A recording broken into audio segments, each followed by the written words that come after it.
You're teed up for Golf News RI TV with your host, Joe Calabro, and his guests. We're talking everything golf around the region and on the tours. Now, here's your host, Joe Calabro. And welcome to Golf News RI TV. I'm Golf News RI co-founder and CEO Joe Calabro. Thanks to everybody for tuning in, and thanks to all the sponsors for making this possible. Last week, we gave you a preview of the Northeast Amateur over at One on Moisa Country Club, and this week, we're here at Rhode Island Country Club for a preview of the Rhode Island Amateur. The two tournaments are back-to-back.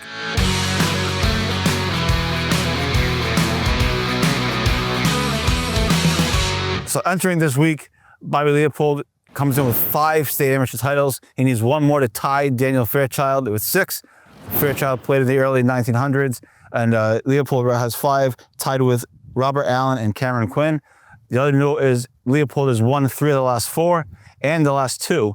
The last person to three-peat in the state am was Robert Allen from 1958 to 1960. Yes, I'm looking at the stats on my phone to make sure I get them right, so I don't want to mess anything up. So with that as the backdrop, we welcome in our 2 guests, one-time State Am champion Kevin Blaser and 3-time champion Paul Quigley. So between the 3 of us, we were doing pretty good. Thank you guys so much for coming on and taking some time out of your day to help me preview the State Am this week. Kevin, we'll start with you. As someone who competes against Bobby, obviously he's a storyline. Obviously you're trying to beat him.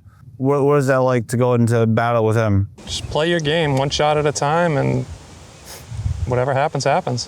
If he shoots 62, everybody wants to choose a low number. If I shot 63 and he shot 62, I'd take your hat off, shake his hand. I mean, that's kind of what you hope for. Good match. For you this week, last couple of years, you've been telling me that you've been kind of banged up a little bit. This year, you're back to playing better. You made it to this final qualifying of the U.S. Open. You won a tournament in Hyannisport a month ago or so. Talk about your game, the state of your game coming into this year's tournament. Good, I'm playing really well, confident, injury-free. I was injured for about 18 months and kind of just rehabbed over especially the last 6 months, I really started seeing some progress. So the elbows feel good, the shoulder feels good, and I'm ready to play. And of course, the legendary Paul Quigley. You have 3 titles. Bobby's going for his 6th. From that perspective, how do you put into context what he's been able to accomplish? Well, I think he's been the dominant player in the last probably 10 years at least. He seems to excel at match play, maybe even a little better than stroke play. So, as does Kevin. Kevin's a bit off. We have 9 stroke plays. Off the charts, but when he finds it, he can be good. I think the best advice against Bobby is, on the putting green, whack him in the ankle. I'm sorry. Bobby, I'm sorry about that. And then, if he's limping for 36 holes, you got a chance. That's the only you get a chance? That's the best advice I could give Kevin right now. You've been at Rhode Island Country Club. You've been here for 20 years, you said? Yes. How do you think it's going to play for the State Am? I'm sure it's been here in the past. How has it played in the past? How do you think it's going to play this week for the State Am?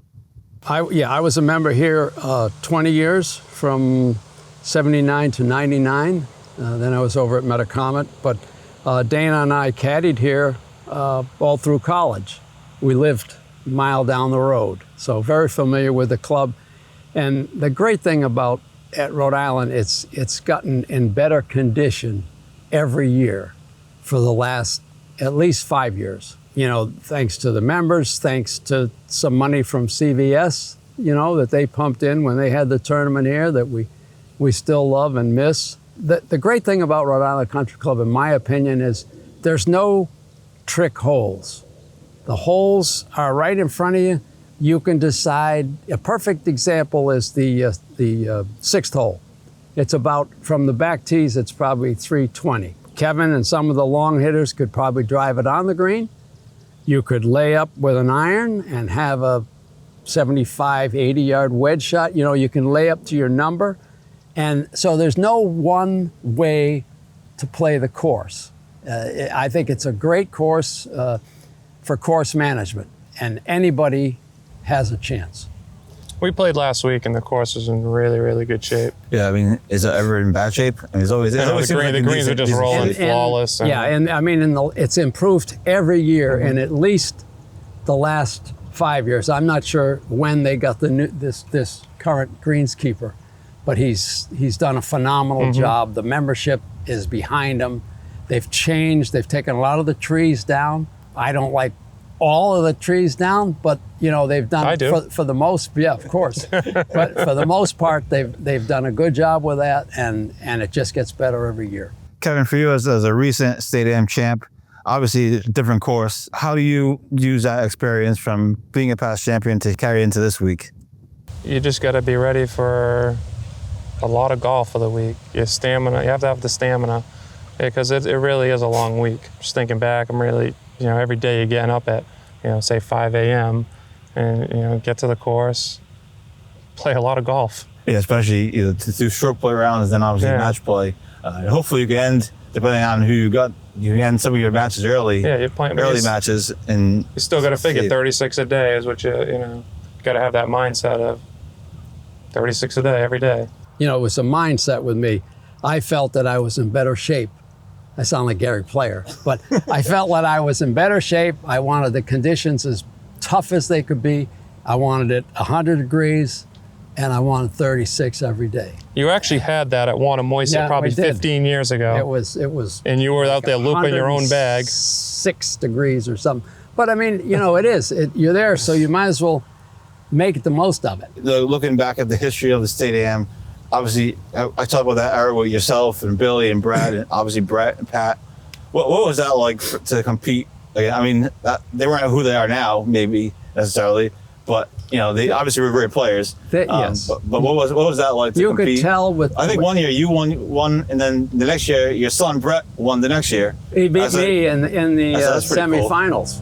Cool. They didn't go back that deep. But no, you know, those guys. You knew it didn't matter if they were 15, you know, Brad grew up here, Billy grew up here, Brett grew up here. It didn't matter if they were 15 years old or 20 years old. You knew those guys were going to be really good. And it was fun to compete against them. It really was. Billy beat me here in the State Am when he was at Wake Forest. And, you know, we had a great match. So I always looked at the challenge as fantastic. And speaking of competing, I'm going to try to beat these guys on the 17th hole here at Rhode Island Country Club. That's right, we're going to play the hole, and I'm going to try to get a win. So stay tuned. This is GolfNewsRI TV. I'm Joe Calabro.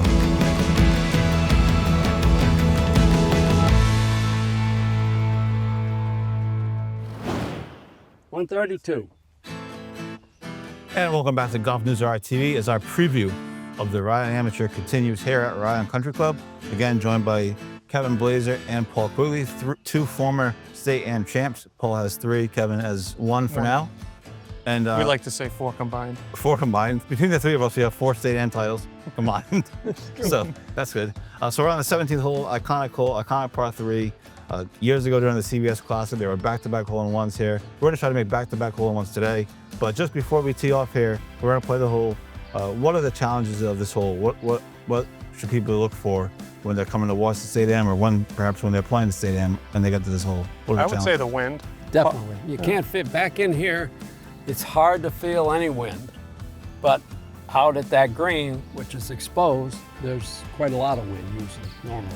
And I experienced that myself when I played here about a month or 2 ago with the Amateur Golf Tour of New England. Shout out to them. We saw on the tee there was no wind, but clearly, and you can see the flag. Clearly there's wind at the flag, so that's one of the biggest things to look out for. So, all right, what are we all hitting? We're playing from about 140-ish, give or take. 132. 132. 132. 132. The wind's helping off the left a little, so I'm gonna hit a gap wedge. What do you got?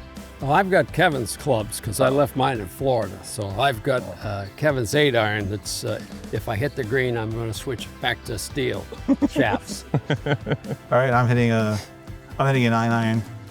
So let's tee it up, see what we got. Let's see if we get a hole-in-one. Go ahead, boys. You're first, Joe. Lead the way. Oh, geez. I'll be the anchor man. No, you're second. I'm the oldest goes last. You got spikes in those shoes? No. This could be the first time we've been beaten by a guy in penny loafers. I think the wind switched. It's been 20 minutes.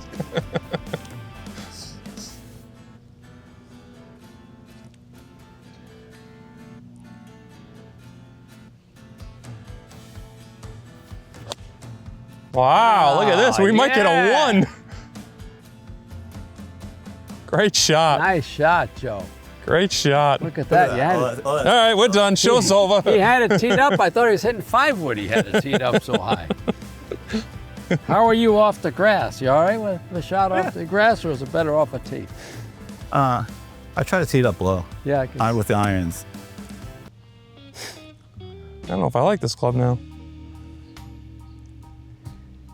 I think we gotta go. We gotta change. We gotta change clubs. He's choking. Choking.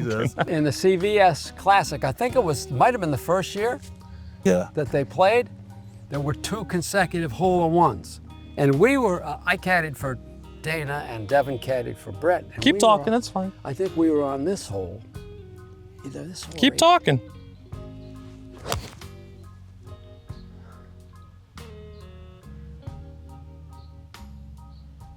Come on, spin. Oh, what did you see that bounce? He hit a sprinkler head. Oh, come on. Thing was out of the deal.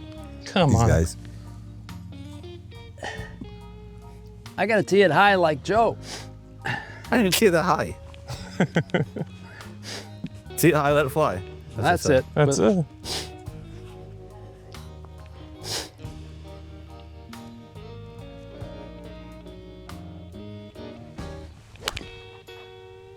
I love it. Look at this guy. Is it up? Nope, a little short, got a little thin. Those extra stiff shafts. I couldn't lift the thing. So let me ask you a question. Yes. How many times have you played this hole in your life? In my life, we were a member here for 20 years. Dana and I caddied here through college. Guesstimate. I don't know, 500. Not bad. Ever have a hole in one here? Yes, I have. Thank you. I've had a hole in one here, and I've had a hole in one on 5, but never 10. Well, you better. Joe, you win. Joe's got to make the putt. I got 4 putt easily. This is a pretty good pin right here. Oh, you gotta wait. You gotta wait. They're zooming in. I don't have to wait.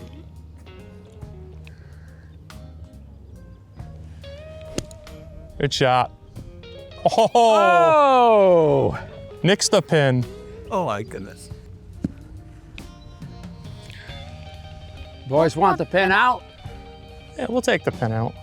Yeah, take it out. On this, there's very little break on this green until you get a pin up top. Then you get a little. Now, can you guys tell where you think pin placements are going to be? Like, do you have an idea of where you think they're going to place them? You got a lot. I mean, there's going to be one where he's back there, I'm assuming. It depends on how. There'll be one it here. should depend on how fast the greens are. You know, if they're really fast and firm, you're going to see easier pin placements because first 2 days they want to get the field around. Yeah. I would say back and over here. Well, looking ahead at the forecast, Tuesday's going to be 100 degrees, they said. Yeah, it's going to be warm. Obviously that could change. You know, It's going to be warm. We're a week plus away. So. All right, I'll help you with this. So I'd play this maybe left edge. It's a pretty straight putt. Most of them are on this green. Hold it. Thought you had it till you hit it. What the heck kind of I always do This is that. what you got to deal with when you play with him every day. Sorry. I think it was his fault. He's lost all his green reading privileges.